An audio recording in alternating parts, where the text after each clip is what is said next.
जय श्री कृष्णा सभी को।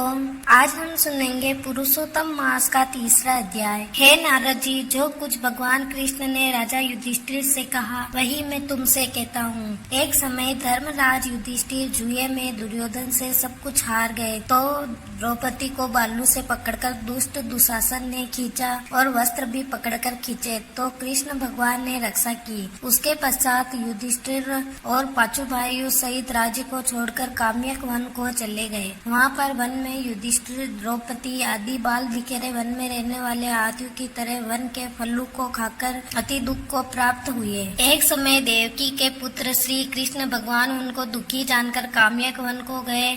उस समय युधिष्ठिरादि श्री कृष्ण भगवान को देखकर ऐसे प्रसन्न हुए मानो देह में प्राण आ गए।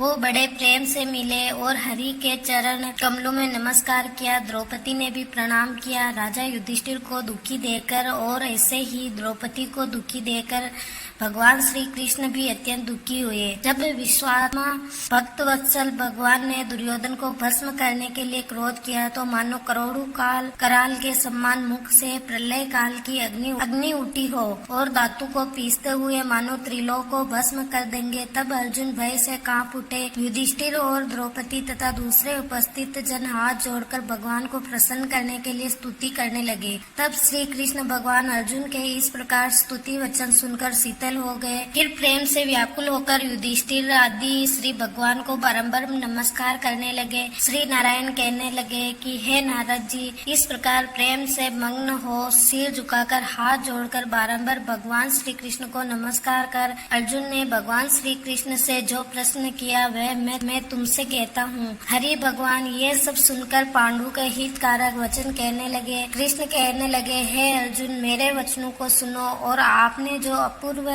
प्रश्न किया है इस समय मैं इसका उत्तर देने को समर्थ नहीं हूँ। ये गुप्त प्रश्न है, ऋषियों को भी कठिन है तो भी है अर्जुन, मैं तुम्हारी मित्रता और भक्ति से प्रसन्न होकर अत्यंत कठिन उत्तर को क्रम से कहता हूँ, सुनो। हे अर्जुन, एक समय में संयोगवश अधिक मास आया। उसको सब असहाय, निंदक, अपूज्य, मल मास और नवी की संक्रांति से वर्जित ऐसा कहते थे। मल यानी कि गंदा मास होने से स्पर्श करने योग्य नहीं, सब कर्मों में निंदित है। इस प्रकार लोगों के वचन सुनकर वह मलमास कांतिहीन, निरुद्योगी, दुखों से युक्त मेरे पास आया और बैकुंठ में जहाँ पर मैं निवास करता था स्वर्ण के सिंहासन पर बैठे हुए देखकर मुझको दंडवत प्रणाम किया और दोनों हाथ जोड़ नेत्रों से आंसू बहाता हुआ इस प्रकार कहने लगा। जय श्री कृष्णा सभी को। तो ये था आज का तीसरा अध्याय। कल हम सुनेंगे पुरुषोत्तम मास का चौथा अध्याय। जय श्री कृष्णा।